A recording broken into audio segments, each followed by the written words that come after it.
ಸ್ನೇಹಿತರೆ, ಮೀಡಿಯಾ ಮಾಸ್ಟರ್ಸ್ಗೆ ಸ್ವಾಗತ ಸುಸ್ವಾಗತ. ಗೆಳೆಯರೆ, ಇತ್ತೀಚೆಗೆ ಅಮೆರಿಕದ ಮ್ಯಾನ್ಹಟನ್ನ ಅಟಾರ್ನಿ ಆಫೀಸ್ನಿಂದ ಒಂದು ಪತ್ರಿಕಾ ಪ್ರಕಟಣೆ ಹೊರಬಿದ್ದಿದ್ದು, ಅದು ಭಾರತಕ್ಕೆ, ಇಲ್ಲಿನ ಸಂಸ್ಕೃತಿಗೆ ಸಂಬಂಧಪಟ್ಟ ಹಾಗೆ ಅತ್ಯಂತ ಪ್ರಮುಖ ಮಾಹಿತಿ ಅನ್ನಿಸ್ಕೊಳ್ತಾ ಇದೆ. ಮ್ಯಾನ್ಹಟನ್ನ ಆರ್ಟ್ ಗ್ಯಾಲರಿಯಲ್ಲಿದ್ದ ಸರಿಸುಮಾರು $10 ಮಿಲಿಯನ್ ಮೌಲ್ಯದ 1400ಕ್ಕೂ ಅಧಿಕ ಪುರಾತನ ಶಿಲ್ಪಗಳನ್ನ ಅಮೆರಿಕ ಭಾರತಕ್ಕೆ ವಾಪಸ್ಸು ಕೊಡಲಿದೆ ಅನ್ನೋ ಪ್ರಕಟಣೆ ಅದು. ಈ ಮಾಹಿತಿ ಭಾರತದಲ್ಲಿ ನಡೆದಿದ್ದ ವಿಗ್ರಹ ಕಳ್ಳ ಸಾಗಾಣಿಕೆ, ಅದರ ಹಿಂದಿದ್ದ ಅಂತಾರಾಷ್ಟ್ರೀಯ ಕೈವಾಡಗಳನ್ನ ಜಗತ್ತಿಗೆ ತೋರಿಸ್ತಾ ಇದೆ. ಹಾಗೇನೆ ಒಬ್ಬ ಆರ್ಟ್ ಗ್ಯಾಲರಿಯ ಮಾಲೀಕ ಹೇಗೆ ಅತಿಯಾಸೆಗೆ ಬಿದ್ದು ಪುರಾತನ ವಿಗ್ರಹಗಳನ್ನ ಭಾರತ ಸೇರಿದ ಹಾಗೆ ಜಗತ್ತಿನ ನಾನಾ ದೇಶಗಳಿಂದ ಕದ್ದು ಅವುಗಳನ್ನ ಜಗತ್ತಿನ ಅತ್ಯಂತ ಪ್ರತಿಷ್ಠಿತ ಮ್ಯೂಸಿಯಂಗಳಿಗೆ ಮಿಲಿಯಾಂತರ ಡಾಲರ್ಗಳಿಗೆ ಮಾರಾಟ ಮಾಡಿದ್ದ ಕತೆ ಕೂಡ ಎಳೆ ಎಳೆಯಾಗಿ ಬಿಚ್ಚಿಕೊಳ್ತಾ ಹೋಗ್ತಾ ಇದೆ. ಹಾಗಾದ್ರೆ ಏನಿದು ವಿಗ್ರಹ ಕಳ್ಳ ಸಾಗಾಣಿಕೆಯ ಕಥೆ? ಯಾವೆಲ್ಲ ವಿಗ್ರಹಗಳು ಭಾರತಕ್ಕೆ ವಾಪಸ್ಸು ಬರಲಿವೆ? ಈ ಕಥಾನಕದ ಖಳನಾಯಕ ಯಾರು ಅನ್ನೋದ್ರ ಬಗ್ಗೆ ಒಂದಷ್ಟು ಮಾಹಿತಿಯನ್ನ ನಾವಿಲ್ಲಿ ನೋಡೋಣ.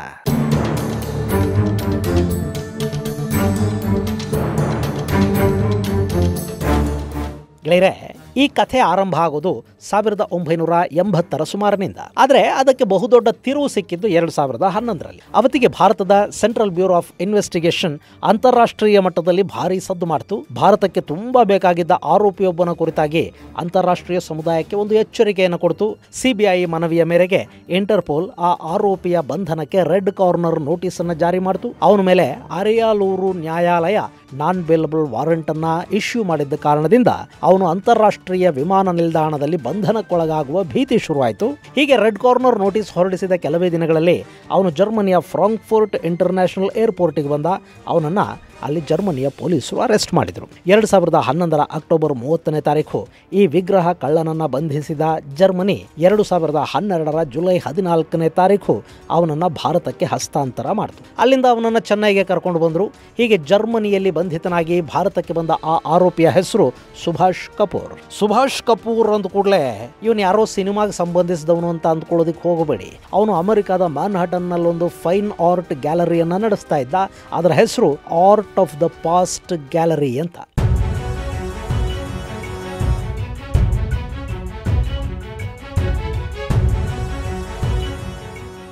ಇಲ್ಲಿ ಜಗತ್ತಿನ ಅತ್ಯಮೂಲ್ಯ ಶಿಲ್ಪ ಕಲಾಕೃತಿಗಳಿರ್ತಾ ಇದ್ವು.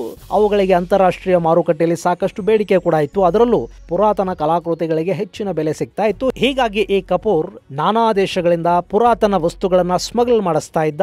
ಅಲ್ಲಿದ್ದ ಶಿಲ್ಪ ಕಲಾಕೃತಿಗಳಲ್ಲಿ ಬಹುತೇಕ ಕದ್ದ ವಿಗ್ರಹಗಳೇ ಆಗಿದ್ವು. ಈ ಕಪೂರ್ 1980ರ ದಶಕದಿಂದ ಇಲ್ಲಿವರೆಗೆ ಸರಿಸುಮಾರು $100 ಮಿಲಿಯನ್ ಮೌಲ್ಯದ ನಾನಾ ವಿಧದ ವಸ್ತುಗಳನ್ನ ನಾನಾ ದೇಶಗಳಿಂದ ಸ್ಮಗಲ್ ಮಾಡಿಸಿದ್ದ.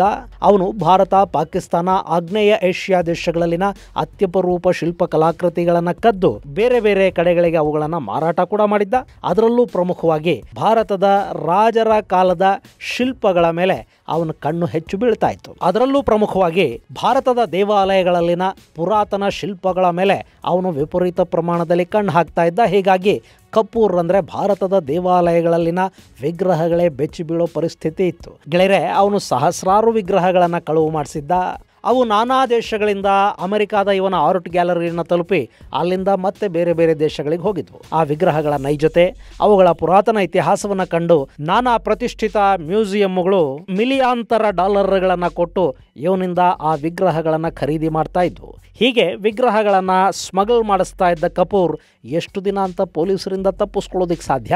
ಅವನನ್ನ ತಮಿಳುನಾಡಿನ ಅರಿಯಲೂರು ಬಳಿ ಶ್ರೀಪುರಂತನ ದೇವಾಲಯದ ವಿಗ್ರಹಗಳ ಕಳುವು ಕೇಸಲ್ಲಿ 5 ತಮಿಳುನಾಡಿನ ಪೊಲೀಸರು ಬಂಧಿಸಿದ್ರು. ಅವರ ಹೇಳಿಕೆಗಳ ಆಧಾರದ ಮೇಲೆ ಈ ಕಪೂರ್ ವಿರುದ್ಧ ಕೂಡ ನ್ಯಾಯಾಲಯಕ್ಕೆ ದಾಖಲೆಗಳನ್ನು ಸಲ್ಲಿಸಲಾಯಿತು ಮತ್ತು ನ್ಯಾಯಾಲಯದ ಅರೆಸ್ಟ್ ವಾರೆಂಟ್ನ ಅನ್ವಯ ಸಿಬಿಐ ಇವನ ಬಂಧನಕ್ಕೆ ಇಂಟರ್ಪೋಲ್ನ ನೆರವನ್ನು ಪಡ್ಕೊಳ್ತು. ಕಡೆಗೆ ಜರ್ಮನಿಯಲ್ಲಿ ಅವನ ಬಂಧನ ಕೂಡ ಆಯಿತು.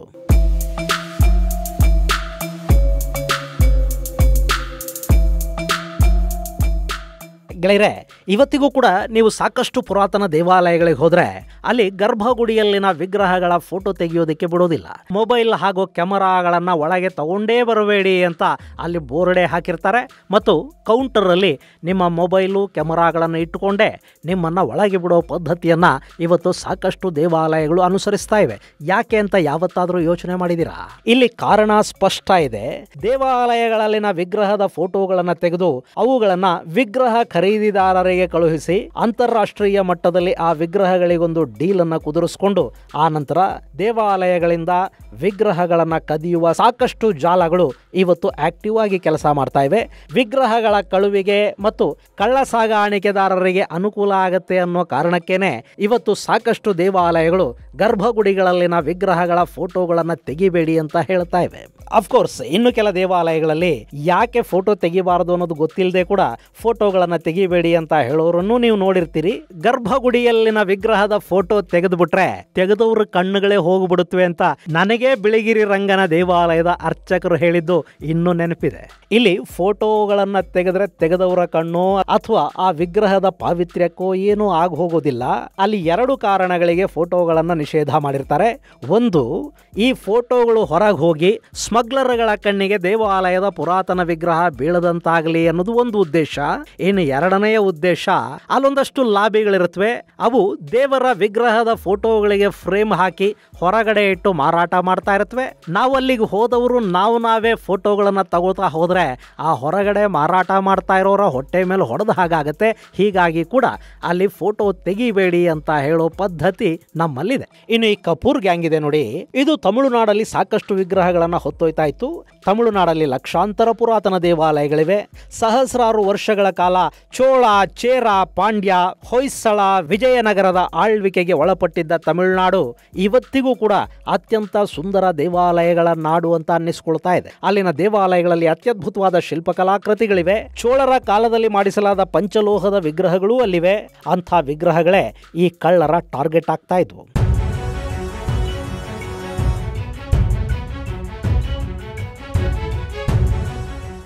ಈ ಕಪೂರ್ ಕದ್ದು ಮಾರಿರುವ ಪ್ರಮುಖ ವಿಗ್ರಹಗಳಲ್ಲಿ ಕೆಲವನ್ನ ಹೆಸರಿಸೋದಾದ್ರೆ, ಶ್ರೀಪುರಂತನ ದೇವಾಲಯದಲ್ಲಿದ್ದ ಪಂಚಲೋಹದ ನಟರಾಜ ವಿಗ್ರಹವನ್ನು ಈ ತಂಡ ಕದ್ದು ಸಾಗಿಸಿತ್ತು. ಅದನ್ನು ಕಪೂರ್ 2008ರಲ್ಲಿ ಆಸ್ಟ್ರೇಲಿಯಾದ ನ್ಯಾಷನಲ್ ಗ್ಯಾಲರಿಗೆ ಮಾರಾಟ ಮಾಡಿದ್ದ. ಅವತ್ತಿಗೆ ಈ ವಿಗ್ರಹದ ಬೆಲೆ $5.6 ಮಿಲಿಯನ್ ಆಗಿತ್ತು. ಹಾಗೇನೆ ಅವನು ಯಾಲೆ ಯೂನಿವರ್ಸಿಟಿಯ ಆರ್ಟ್ ಗ್ಯಾಲರಿಗೆ ಕೂಡ ಸಾಕಷ್ಟು ವಿಗ್ರಹಗಳನ್ನ ಮಿಲಿಯಾಂತರ ಡಾಲರ್ಗಳಿಗೆ ಮಾರ್ಕೊಂಡಿದ್ದ.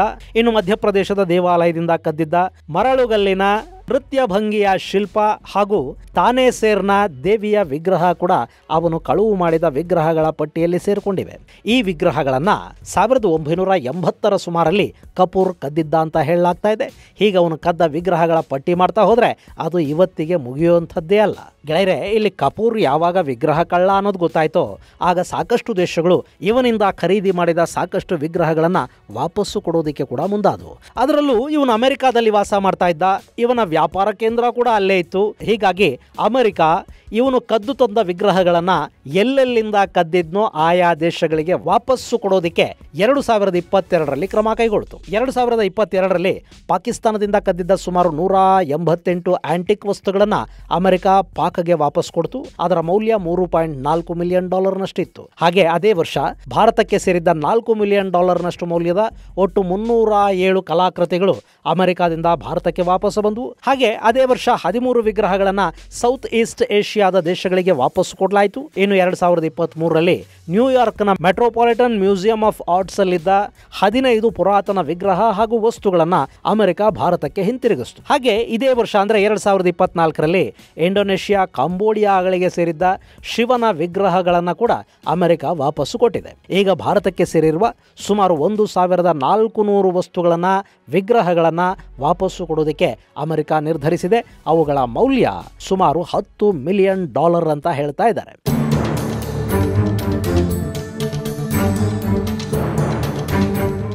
ಗೆಳೆಯರೆ, 2014ರ ನಂತರ ಅಂದರೆ ಕಪೂರ್ ಬಂಧನವಾಗಿ ಅವನು ಅಪರಾಧಿ ಅಂತ ಹೇಳೋದಕ್ಕೆ ಸಾಕಷ್ಟು ಸಾಕ್ಷ್ಯಾಧಾರಗಳು ಸಿಕ್ಕ ನಂತರ ಬೇರೆ ಬೇರೆ ದೇಶಗಳಲ್ಲಿನ ಭಾರತದ ವಿಗ್ರಹಗಳು ನಮ್ಮಲ್ಲಿಗೆ ವಾಪಸ್ಸಾಗೋದಕ್ಕೆ ಶುರುವಾಗ್ತಾ ಇವೆ. 2015ರ ಸಮಯದಲ್ಲಿ ಭಾರತದ ಪ್ರಧಾನಿ ಮೋದಿ ಜರ್ಮನಿಗೆ ಭೇಟಿ ಕೊಟ್ಟಾಗ ಅಲ್ಲಿನ ಸರ್ಕಾರ ಮಹಿಷಮರ್ದಿನಿಯ ವಿಗ್ರಹವನ್ನ ಪ್ರಧಾನಿ ನರೇಂದ್ರ ಮೋದಿ ಅವರಿಗೆ ಕೊಡ್ತು. ಹಾಗೇನೆ ಕಪೂರ್ ಆಸ್ಟ್ರೇಲಿಯಾಗೆ ಮಾರಾಟ ಮಾಡಿದ್ದ ನಟರಾಜನ ವಿಗ್ರಹ ಹಾಗೂ ಅದರ ಜೊತೆಗಿನ ಮತ್ತಷ್ಟು ವಿಗ್ರಹಗಳನ್ನ 2014ರಲ್ಲೇ ಆಸ್ಟ್ರೇಲಿಯಾ ಭಾರತಕ್ಕೆ ವಾಪಸ್ ಕೊಡ್ತು.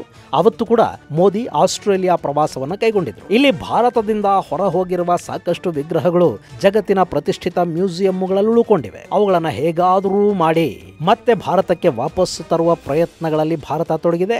ಅದರಲ್ಲೊಂದಷ್ಟು ಯಶಸ್ಸು ಕೂಡ ಸಿಕ್ಕಿದೆ. ಆದರೆ ಬ್ರಿಟನ್ ಮ್ಯೂಸಿಯಂನಲ್ಲಿರೋ ವಸ್ತುಗಳಿವೆ ನೋಡಿ, ಅವು ಮಾತ್ರ ನಮಗೆ ವಾಪಸ್ ಸಿಗ್ತಾ ಇಲ್ಲ. ಯಾಕೆಂದ್ರೆ ಅವುಗಳನ್ನು ಕದ್ದ ವಿಗ್ರಹಗಳು ಅಂತ ಬ್ರಿಟಿಷರು ಭಾವಿಸ್ತಾನೇ ಇಲ್ಲ. ಬದಲಾಗಿ ಅವತ್ತಿನ ಭಾರತದ ಅರಸರು ಬ್ರಿಟನ್ ರಾಣಿಗೆ ವಿಗ್ರಹಗಳನ್ನು, ಅತ್ಯಮೂಲ್ಯ ವಸ್ತುಗಳನ್ನು ಕಾಣಿಕೆಯಾಗಿ ಕೊಟ್ಟಿದ್ರಂತೆ. ಹೀಗಾಗಿ ಕಾಣಿಕೆಯಾಗಿ ಬಂದ ವಸ್ತುಗಳು ಕದ್ದು ವಸ್ತುಗಳಾಗೋದಿಲ್ಲ ಮತ್ತು ಕಾಣಿಕೆ ಕೊಟ್ಟವನ್ನು ವಾಪಸ್ಸು ಕೊಡಬೇಕು ಅಂತಲೂ ಇಲ್ಲ. ಸೊ ಹಿಂತಿರುಗಿಸೋದಕ್ಕೆ ಬ್ರಿಟನ್ ಒಪ್ಪುತ್ತಾ ಇಲ್ಲ. ಒಂದು ವೇಳೆ ಅವುಗಳನ್ನು ಕೂಡ ವಾಪಸ್ ಮಾಡೋದಕ್ಕೆ ಬ್ರಿಟನ್ ಒಪ್ಪಿದ್ದೆ ಆದರೆ ನಮ್ಮ ಕೊಹಿನೂರ್ ವಜ್ರ ಕೂಡ ನಮಗೆ ವಾಪಸ್ ಬರೋ ಸಾಧ್ಯತೆ ಇರುತ್ತೆ. ಸದ್ಯಕ್ಕೆ ಅಮೆರಿಕಾದ ವಿಗ್ರಹಗಳು ವಾಪಸ್ ಬರ್ತಾ ಇವೆ. ಹಾಗೇನೆ ಇನ್ನುಳಿದ ವಿಗ್ರಹಗಳು ಹಾಗೂ ಕಲಾಕೃತಿಗಳು ಕೂಡ ಭಾರತಕ್ಕೆ ಬೇಗ ವಾಪಸ್ಸು ಬರಲಿ ಅಂತ ಆಶಿಸೋಣ. ಇದು ಗೆಳೆಯರೆ, ಅಮೆರಿಕ ಭಾರತಕ್ಕೆ $10 ಮಿಲಿಯನ್ ಮೌಲ್ಯದ ವಿಗ್ರಹಗಳನ್ನು ವಾಪಸ್ಸು ಕೊಡ್ತಾ ಇರೋದರ ಕುರಿತಾದ ಒಂದಷ್ಟು ಮಾಹಿತಿ. ಮುಂದಿನ ಸಂಚಿಕೆಯಲ್ಲಿ ಮತ್ತಷ್ಟು ವಿಶೇಷಗಳ ಜೊತೆ ಮತ್ತೆ ಭೇಟಿಯಾಗೋಣ. ಅಲ್ಲಿವರೆಗೆ ಜೈ ಹಿಂದ್, ಜೈ ಕರ್ನಾಟಕ.